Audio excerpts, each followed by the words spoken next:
നിയമാവർത്തനം അധ്യായം 13. വിഗ്രഹാരാധനയ്ക്ക് ശിക്ഷ. നിങ്ങളുടെ ഇടയിൽ നിന്ന് ഒരു പ്രവാചകനോ സ്വപ്ന വിശകലനക്കാരനോ വന്ന് ഒരടയാളമോ അത്ഭുതമോ നിങ്ങൾക്ക് വാഗ്ദാനം ചെയ്യുകയും അവൻ പറഞ്ഞ വിധം സംഭവിക്കുകയും ചെയ്താലും നിങ്ങൾക്ക് അജ്ഞാതരായ അന്യദേവന്മാരെ നമുക്ക് പിഞ്ചെല്ലാം അവരെ സേവിക്കാമെന്ന് അവൻ പറയുകയാണെങ്കിൽ നിങ്ങൾ ആ പ്രവാചകനെയോ വിശകലനക്കാരൻ്റെയോ വാക്കുകൾ കേൾക്കരുത്. എന്തുകൊണ്ടെന്നാൽ നിങ്ങൾ പൂർണ്ണ ഹൃദയത്തോടും പൂർണ്ണ ആത്മാവോടും കൂടെ തന്നെ സ്നേഹിക്കുന്നുണ്ടോ എന്നറിയാൻ നിങ്ങളുടെ ദൈവമായ കർത്താവ് നിങ്ങളെ പരീക്ഷിക്കുകയാണ്. നിങ്ങളുടെ ദൈവമായ കർത്താവിനെ അനുഗമിക്കുകയും ഭയപ്പെടുകയും ചെയ്യുവിൻ. നിങ്ങൾ അവിടുത്തെ കൽപ്പനകൾ പാലിക്കുകയും വാക്ക് കേൾക്കുകയും അവിടുത്തെ സേവിക്കുകയും അവിടുത്തോട് ചേർന്ന് നിൽക്കുകയും ചെയ്യണം. അവൻ പ്രവാചകനോ സ്വപ്ന വിശകലനക്കാരനോ ആരായാലും വധിക്കപ്പെടണം. എന്തെന്നാൽ നിങ്ങളെ ഈജിപ്തിൽ നിന്ന് ആനയിച്ചവനും അടിമത്തത്തിൻ്റെ ഭവനത്തിൽ നിന്ന് മോചിപ്പിച്ചവനും നിങ്ങളുടെ ദൈവമായ കർത്താവിനെ എതിർക്കാനും അവിടുന്ന് കൽപ്പിച്ചിട്ടുള്ള മാർഗത്തിൽ നിന്ന് നിങ്ങളെ വ്യതിചലിപ്പിക്കാനും ആണ് അവൻ ശ്രമിച്ചത്. അങ്ങനെ നിങ്ങൾ ആ തിന്മ നിങ്ങളുടെ ഇടയിൽ നിന്ന് നീക്കിക്കളയണം. നിന്റെ സഹോദരനോ മകനോ മകളോ നീ സ്നേഹിക്കുന്ന നിന്റെ ഭാര്യയോ ആത്മസുഹൃത്തോ നിനക്കും നിന്റെ പിതാക്കന്മാർക്കും അജ്ഞാതരായ അന്യദേവന്മാരെ നമുക്ക് സേവിക്കാം എന്ന് പറഞ്ഞ് രഹസ്യമായി നിന്നെ വശീകരിക്കാൻ ശ്രമിച്ചെന്ന് വരാം. ആ ദേവന്മാർ നിനക്ക് ചുറ്റും അടുത്തോ അകലെയോ വസിക്കുന്ന ജനതകളുടെ ദേവന്മാരായിരിക്കാം. എന്നാൽ നീ അവന് സമ്മതം നൽകുകയോ അവനെ ചെവിക്കൊള്ളുകയോ അരുത്. അവനോട് കരുണ കാട്ടരുത്. അവനെ വെറുതെ വിടുകയോ അവൻ്റെ കുറ്റം ഒളിച്ചു വയ്ക്കുകയോ ചെയ്യരുത്. അവനെ കൊല്ലുക തന്നെ വേണം. അവനെ വധിക്കാൻ നിന്റെ കരമാണ് ആദ്യം ഉയരേണ്ടത്. പിന്നീട് ജനം മുഴുവൻ്റെയും അവനെ നീ കല്ലെറിഞ്ഞ് കൊല്ലണം. എന്തെന്നാൽ അടിമത്തത്തിൻ്റെ ഭവനമായ ഈജിപ്തിൽ നിന്ന് നിന്നെ രക്ഷിച്ച നിന്റെ ദൈവമായ കർത്താവിൽ നിന്ന് നിന്നെ അകറ്റാനാണ് അവൻ ശ്രമിച്ചത്. ഇസ്രായേൽ ജനം മുഴുവൻ ഇത് കേട്ട് ഭയപ്പെടും. മേലിൽ ഇതുപോലുള്ള ദുഷ്കൃത്യങ്ങൾക്ക് ആരും ഒരുങ്ങുകയില്ല.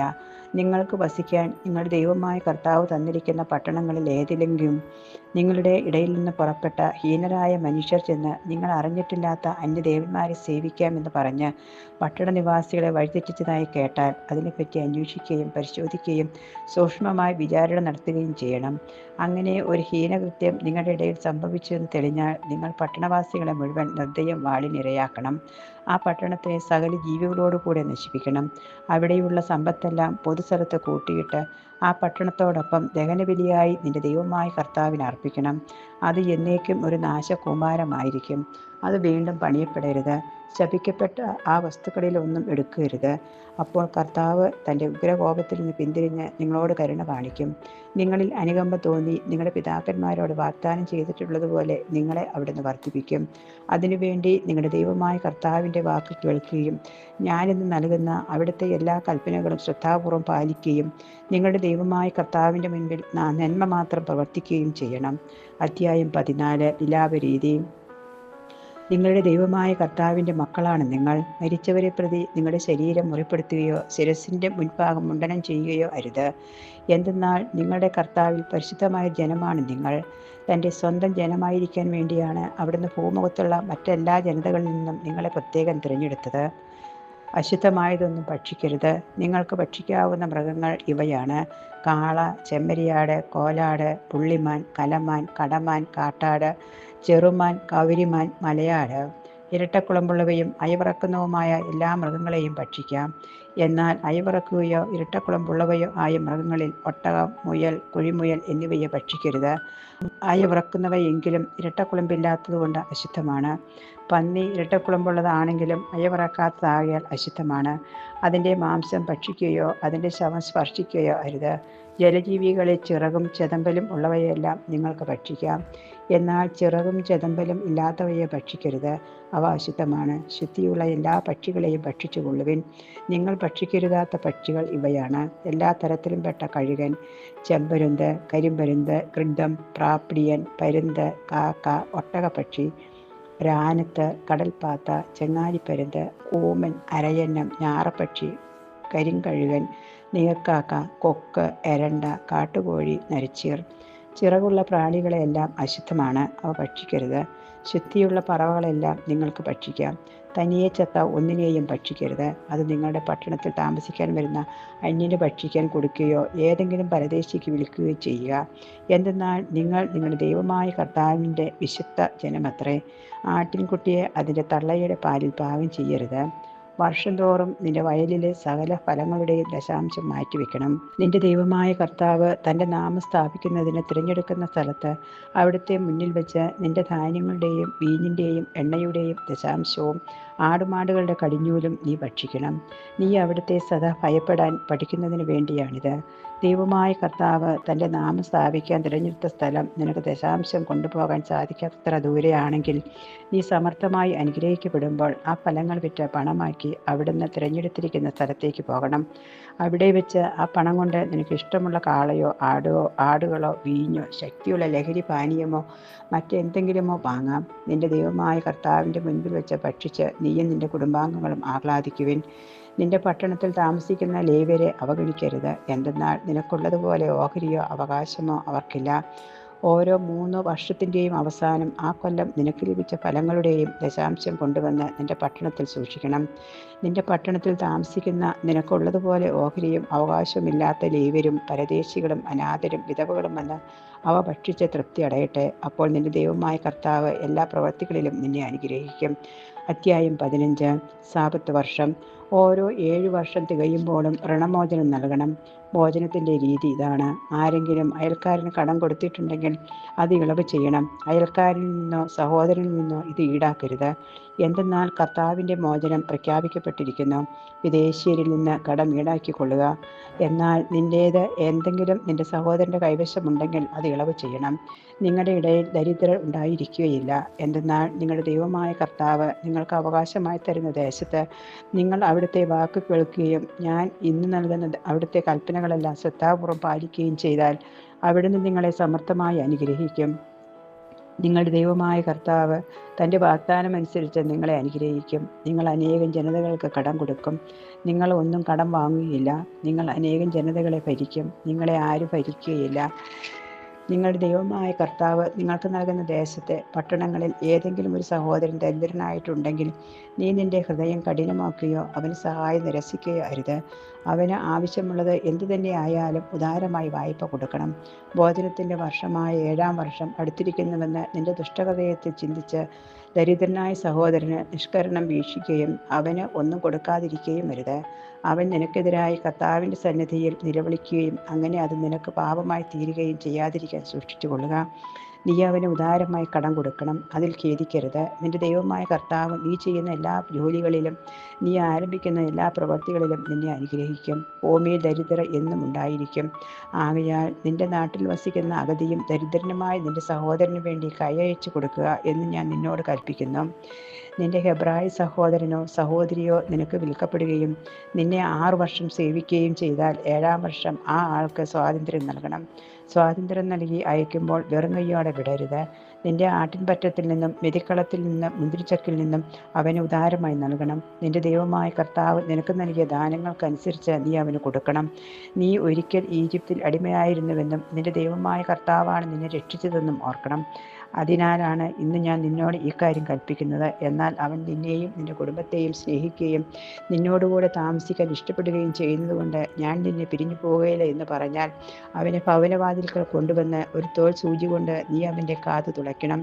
അവൻ എന്നും എൻ്റെ ദാസനായിരിക്കും. നിന്റെ ദാസിയോടും അപ്രകാരം ചെയ്യുക. അവനെ സ്വതന്ത്രനാക്കുമ്പോൾ നിനക്ക് ഖേദം തോന്നരുത്. ഒരു കൂലിക്കാരന് കൊടുക്കേണ്ടതിൻ്റെ പകുതി ചെലവിൽ അവൻ 6 വർഷം നിനക്ക് വേണ്ടി ജോലി ചെയ്തു. നിന്റെ ദൈവമായ കർത്താവ് നിന്റെ എല്ലാ പ്രവൃത്തികളിലും നിന്നെ അനുഗ്രഹിക്കും. നിന്റെ ആടുമാടുകളിൽ ആൺകടിഞ്ഞൂലുകളെല്ലാം നിന്റെ ദൈവമായ കർത്താവിന് സമർപ്പിക്കണം. കടിഞ്ഞൂൽ കാളയെ കൊണ്ട് പണിയെടുപ്പിക്കരുത്. കടിഞ്ഞൂൽ ആടിൻ്റെ രോമം കത്രിക്കുകയും അരുത്. നിന്റെ ദൈവമായ കർത്താവ് തിരഞ്ഞെടുക്കുന്ന സ്ഥലത്ത് വെച്ച് അവിടുത്തെ സന്നിധിയിൽ വർഷം തോറും നീയും നിന്റെ കുടുംബവും അവയെ ഭക്ഷിക്കണം. അവയ്ക്ക് മുടന്തോ അന്ധതയോ മറ്റെന്തെങ്കിലും ന്യൂനതയോ ഉണ്ടെങ്കിൽ നിന്റെ ദൈവമായ കർത്താവിന് അവയെ ബലി കഴിക്കരുത്. നിന്റെ പട്ടണത്തിൽ വച്ച് തന്നെ അതിനെ ഭക്ഷിച്ചുകൊള്ളുക. ഒരു കലമാന്യയോ പുള്ളിമാന്യയോ എന്നതുപോലെ ശുദ്ധനും അശുദ്ധനും ഒന്നുപോലെ അത് ഭക്ഷിക്കാം. എന്നാൽ രക്തം ഭക്ഷിക്കരുത്. അത് ജലം പോലെ നിലത്തൊഴിച്ച് കളയണം. അധ്യായം 16. അബീബ് മാസം ആചരിക്കുന്ന നിന്റെ ദൈവമായ കർത്താവിൻ്റെ പെസഹ ആഘോഷിക്കുകയും ചെയ്യുക. അബീബ് മാസത്തിലാണ് നിന്റെ ദൈവമായ കർത്താവ് രാത്രിയിൽ നിന്നെ ഈജിപ്തിൽ നിന്ന് പുറത്തേക്ക് നയിച്ചത്. നിന്റെ ദൈവമായ കർത്താവ് തൻ്റെ നാമം സ്ഥാപിക്കാൻ വേണ്ടി തിരഞ്ഞെടുക്കുന്ന സ്ഥലത്ത് ആടുമാടുകളിൽ നിന്ന് അവിടത്തേക്ക് പെസഹാബലി അർപ്പിക്കണം. അവയോടുകൂടെ പുളിപ്പുള്ള അപ്പം ഭക്ഷിക്കരുത്. 7 ദിവസം യാതനയുടെ അപ്പമായ പുളിപ്പില്ലാത്ത അപ്പം നീ ഭക്ഷിക്കണം. നീ ഈജിപ്തിൽ നിന്ന് പുറത്തു കടന്ന ദിവസത്തെപ്പറ്റി ജീവിതകാലം മുഴുവൻ ഓർമ്മിക്കുന്നതിന് വേണ്ടിയാണിത്. തിടുക്കത്തിലാണല്ലോ ഈജിപ്തിൽ നിന്ന് നീ പുറപ്പെട്ടത്. 7 ദിവസത്തേക്ക് നിന്റെ അതിർത്തിക്കുള്ളിൽ പുളിമാവ് കാണരുത്. പ്രഥമ ദിവസം സായാഹ്നത്തിൽ അർപ്പിക്കുന്ന ബലിയുടെ മാംസത്തിൽ അല്പം പോലും പ്രഭാതം വരെ അവശേഷിക്കുകയുമരുത്. നിന്റെ ദൈവമായ കർത്താവ് നിനക്ക് തരുന്ന പട്ടണങ്ങളിൽ ഏതെങ്കിലും വെച്ച് പെസഹാബലി അർപ്പിച്ചാൽ പോരാ.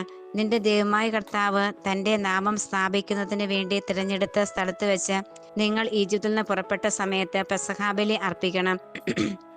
നിന്റെ ദൈവമായ കർത്താവ് തിരഞ്ഞെടുത്ത സ്ഥലത്ത് വെച്ച് അത് വേവിച്ച് ഭക്ഷിച്ചതിന് ശേഷം രാവിലെ എഴുന്നേറ്റ് കൂടാരത്തിലെങ്കിലേക്ക് മടങ്ങണം. 6 ദിവസം പുളിപ്പില്ലാത്ത അപ്പം ഭക്ഷിക്കണം. 7-ാം ദിവസം നിന്റെ ദൈവമായ കർത്താവിന് വേണ്ടി നിങ്ങൾ ആഘോഷപൂർവ്വം ഒരുമിച്ച് കൂടണം. അന്ന് ജോലിയൊന്നും ചെയ്യരുത്. 7 ആഴ്ചകൾ എണ്ണുക. കൊയ്ത്തിന് തുടങ്ങിയ ദിവസം മുതലാണ് ആഴ്ചകൾ എണ്ണേണ്ടത്. അനന്തരം നിന്റെ ദൈവമായ കർത്താവ് നിനക്ക് നൽകുന്ന അനുഗ്രഹങ്ങൾക്കൊത്തവിധം സ്വാഭിഷ്ട കാഴ്ചകൾ സമർപ്പിച്ചുകൊണ്ട് അവിടത്തേക്ക് ആഴ്ചകളുടെ തിരുനാൾ കൊണ്ടാടുക. നിന്റെ ദൈവമായ കർത്താവ് തൻ്റെ നാമം സ്ഥാപിക്കുന്നതിന് വേണ്ടി തിരഞ്ഞെടുക്കുന്ന സ്ഥലത്ത് വെച്ച് നീയും നിന്റെ മകനും മകളും ദാസനും ദാസിയും നിന്റെ പട്ടണത്തിലുള്ള ലേവിനും നിന്റെ ഇടയിലുള്ള പരദേശിയും അനാഥനും വിധവയും അവിടുത്തെ മുൻപിൽ സന്തോഷിക്കണം. ഈജിപ്തിൽ നീ അടിമയായിരിക്കരുതെന്ന് ഓർമ്മിക്കുക. ഈ കൽപ്പനകളെല്ലാം ശ്രദ്ധാപൂർവം അനുസരിക്കണം. ധാന്യവും വീഞ്ഞും ശേഖരിച്ച് കഴിയുമ്പോൾ 7 ദിവസത്തേക്ക് കൂടാര തിരുനാൾ ആചരിക്കണം. ഈ തിരുനാൾ നീയും നിന്റെ മകനും മകളും ദാസനും ദാസിയും നിന്റെ പട്ടണത്തിലുള്ള ലേവിനും പരദേശിയും അനാഥനും വിധവയും സന്തോഷിക്കണം. നിന്റെ ദൈവമായ കർത്താവ് തിരഞ്ഞെടുക്കുന്ന സ്ഥലത്ത് അവിടത്തേക്ക് 7 ദിവസം തിരുനാൾ ആഘോഷിക്കണം. നിന്റെ എല്ലാ വിളവുകളും പ്രയത്നങ്ങളും നിന്റെ ദൈവമായ കർത്താവ് അനുഗ്രഹിക്കും. നീ സന്തോഷപൂരിതനാവുകയും ചെയ്യും. ആണ്ടിൽ 3 പ്രാവശ്യം പുളിപ്പില്ലാത്ത അപ്പത്തിൻ്റെ തിരുനാളിലും ആഴ്ചയുടെ തിരുനാളിലും കൂടാര തിരുനാളിലും നിന്റെ ദൈവമായ കർത്താവ് തിരഞ്ഞെടുക്കുന്ന സ്ഥലത്ത് പുരുഷന്മാരെല്ലാവരും സമ്മേളിക്കണം. അവർ കർത്താവിൻ്റെ മുൻപിൽ വെറും കൈയോടെ വരരുത്. നിന്റെ ദൈവമായ കർത്താവ് നിങ്ങൾക്ക് നൽകിയിരിക്കുന്ന അനുഗ്രഹങ്ങൾക്കൊത്തവിധം ഓരോരുത്തരും കഴിവനുസരിച്ച് കാഴ്ചകൾ സമർപ്പിക്കണം. നിന്റെ ദൈവമായ കർത്താവ് നൽകുന്ന പട്ടണങ്ങളിൽ ഗോത്രം തോറും ന്യായാധിപന്മാരെയും സ്ഥാനികളെയും നിയമിക്കണം. അവർ ജനങ്ങൾക്ക് നിഷ്പക്ഷമായി നീതി നടത്തി കൊടുക്കട്ടെ. നിന്റെ വിധികൾ നീതിവിരുദ്ധമാകരുത്. നിഷ്പാദം കാട്ടുകയോ കൈക്കൂലി വാങ്ങുകയോ അരുത്. എന്തെന്നാൽ കൂലി ജ്ഞാനിയെ അധ്വാനിക്കുകയും നീതി നിഷേധിക്കാൻ പ്രേരിപ്പിക്കുകയും ചെയ്യുന്നു. നീ ജീവിച്ചിരിക്കുന്നതിനും നിന്റെ ദൈവമായ കർത്താവ് തരുന്ന രാജ്യം കൈവശമാക്കുന്നതിന് വേണ്ടി നീതി മാത്രം പ്രവർത്തിക്കുക. നിന്റെ ദൈവമായ കർത്താവിന് നീ ഉണ്ടാക്കുന്ന ബലിപീഠത്തിനരികെ അക്ഷേര ദേവതയുടെ പ്രതീകമായി ഒരു വൃക്ഷവും നട്ടുപിടിപ്പിക്കരുത്. നിന്റെ ദൈവമായ കർത്താവ് വെറുക്കുന്ന സ്തംഭവും നീ സ്ഥാപിക്കരുത്. ന്യൂനതയോ എന്തെങ്കിലും വൈകല്യമോ ഉള്ള കാളയെയോ ആടിനെയോ നിന്റെ ദൈവമായ കർത്താവിന് ബലിയർപ്പിക്കരുത്. എന്തെന്നാൽ അത് അവിടത്തേക്ക് നിന്ദ്യമാണ്. നിന്റെ ദൈവമായ കർത്താവ് നിനക്ക് തരുന്ന ഏതെങ്കിലും പട്ടണത്തിൽ സ്ത്രീയോ പുരുഷനോ ആരായാലും അവിടുത്തെ മുൻപിൽ തിന്മ പ്രവർത്തിച്ച് അവിടുത്തെ ഉടമ്പടി ലംഘിക്കുകയും ഞാൻ വിലക്കിയിട്ടുള്ള അന്യദേവന്മാരെയോ സൂര്യനെയോ ചന്ദ്രനെയോ മറ്റേതെങ്കിലും ആകാശശക്തിയെയോ സേവിക്കുകയും ആരാധിക്കുകയും ചെയ്യുന്നുവെന്ന് ആരെങ്കിലും പറഞ്ഞ് നീ കേട്ടാൽ ഉടനെ അതിനെപ്പറ്റി സൂക്ഷ്മമായി അന്വേഷിക്കണം. ഇസ്രായേലിൽ അങ്ങനെ ഒരു ഹീനകൃത്യം നടന്നിരിക്കുന്നുവെന്ന് തെളിഞ്ഞാൽ ആ തിന്മ പ്രവർത്തിച്ചയാളെ പട്ടണവാതിക്കൽ കൊണ്ടുവന്ന് കല്ലെറിഞ്ഞു കൊല്ലണം. 2-3 സാക്ഷികൾ അവനെതിരായി മൊഴി നൽകിയെങ്കിൽ മാത്രമേ അവനെ വിധിക്കാവൂ. ഒരു സാക്ഷിയുടെ മാത്രം മൊഴിയിൽ ആരും വിധിക്കപ്പെടരുത്. സാക്ഷികളുടെ കാര്യങ്ങളാണ് വിധിക്കപ്പെട്ടവൻ്റെ മേൽ ആദ്യം പതിക്കേണ്ടത്, അതിനുശേഷം മറ്റുള്ളവരുടെ കരങ്ങൾ. അങ്ങനെ നിങ്ങളുടെ ഇടയിൽ നിന്ന് ആ തിന്മ നീക്കിക്കളയണം. കൊലപാതകം, അവകാശവാദം, ദേഹോപദ്രവം മുതലായ കാര്യങ്ങളിൽ ഏതെങ്കിലും നിന്റെ പട്ടണത്തിൽ വ്യവഹാര വിഷയമാവുകയും വിധി പറയുക നിനക്ക് ദുഷ്കരമാവുകയും ചെയ്താൽ നിന്റെ ദൈവമായ കർത്താവ് തിരഞ്ഞെടുത്ത സ്ഥലത്ത് വച്ചെന്ന് ലേവ്യ പുരോഹിതനോടും ന്യായാധിപനോടും ആലോചിക്കണം. അവർ വിധി തീർപ്പ് നിന്നെ അറിയിക്കും. കർത്താവ് തിരഞ്ഞെടുക്കുന്ന സ്ഥലത്തുള്ള അവർ അറിയുന്ന തീരുമാനമനുസരിച്ച് നീ പ്രവർത്തിച്ചു കൊള്ളുക. അവരുടെ നിർദ്ദേശങ്ങൾ സൂക്ഷ്മമായി നടപ്പിലാക്കാൻ ശ്രദ്ധിക്കണം. അവരുടെ നിർദ്ദേശവും ന്യായവിധിയും അനുസരിച്ച് പ്രവർത്തിക്കുക. അവരുടെ നിശ്ചയത്തിൽ നിന്ന് നീ ഇടംവലം വ്യതിചലിക്കരുത്. നിന്റെ ദൈവമായ കർത്താവിന്റെ മുൻപിൽ പരികർമ്മം ചെയ്യുന്ന പുരോഹിതനെയോ ന്യായാധിപനെയോ അനുസരിക്കാതെ ഒരുവൻ ധിക്കാരപൂർവ്വം പ്രവർത്തിച്ചാൽ അവൻ വധിക്കപ്പെടണം. അങ്ങനെ ഇസ്രായേലിൽ നിന്ന് ആ തിന്മ നീക്കിക്കളയണം. ജനം ഇത് കേട്ട് ഭയപ്പെടുകയും പിന്നീടൊരിക്കലും ധിക്കാരപൂർവ്വം പെരുമാറാതിരിക്കുകയും ചെയ്യട്ടെ. നിന്റെ ദൈവമായ കർത്താവ് നിനക്ക് നൽകുന്ന ദേശം അവകാശമായി നീ താമസമുറപ്പിച്ച് കഴിയുമ്പോൾ ചുറ്റുമുള്ള ജനതകൾക്കെന്നതുപോലെ നിനക്കും രാജാവ് ഉണ്ടായിരിക്കണം എന്ന് നീ ആഗ്രഹിച്ചാൽ നിന്റെ ദൈവമായ കർത്താവ് തിരഞ്ഞെടുക്കുന്ന ആളെയാണ് രാജാവാക്കേണ്ടത്. നിന്റെ സഹോദരന്മാരിൽ മാത്രമേ രാജാവിനെ വാഴിക്കാവൂ. പരദേശിയെ ഒരിക്കലും രാജാവാക്കരുത്. രാജാവ് കുതിരകളുടെ എണ്ണം വർദ്ധിപ്പിക്കരുത്. അതിനായി ജനം ഈജിപ്തിലേക്ക് മടങ്ങിപ്പോകാൻ ഇടയാക്കുകയുമരുത്. ഇനി ഒരിക്കലും ആ വഴിയെ തിരികെ പോകരുത് എന്ന് കർത്താവ് നിന്നോട് കൽപ്പിച്ചിട്ടുണ്ടല്ലോ. രാജാവിന് അനേകം ഭാര്യമാർ ഉണ്ടാകരുത്. ഉണ്ടെങ്കിൽ അവൻ്റെ ഹൃദയം വഴിതെറ്റിപ്പോകും. രാജാവ് തനിക്ക് വേണ്ടി പൊന്നും വെള്ളിയും അമിതമായി സംഭരിക്കരുത്. രാജാവ് സിംഹാസനത്തിൽ കഴിയുമ്പോൾ ലേവ്യ പുരോഹിതരുടെ പക്കൽ സൂക്ഷിക്കപ്പെടുന്ന ഈ നിയമത്തിൻ്റെ ഒരു പകർപ്പ് പുസ്തക ചുരുളിൽ എഴുതി കൊടുക്കണം. അവൻ അത് സൂക്ഷിക്കണം. തൻ്റെ ദൈവമായ കർത്താവിനെ ഭയപ്പെടുകയും ഈ നിയമത്തിലെ എല്ലാ അനുശാസനങ്ങളും ചട്ടങ്ങളും ശ്രദ്ധാപൂർവം പാലിക്കുകയും ചെയ്യാൻ ജീവിതത്തിലെ എല്ലാ ദിവസവും അത് വായിക്കുകയും ചെയ്യണം. അങ്ങനെ തൻ്റെ സഹോദരങ്ങളേക്കാൾ വലിയവനാണ് താനെന്ന് അവൻ വിചാരിക്കുകയോ പ്രമാണങ്ങളിൽ നിന്ന് ഇടംവലം വ്യതിചലിക്കുകയോ ചെയ്യാതിരിക്കട്ടെ. അപ്പോൾ അവനും പുത്രന്മാരും ദീർഘകാലം ഇസ്രായേൽ രാജാവായി ഭരിക്കും.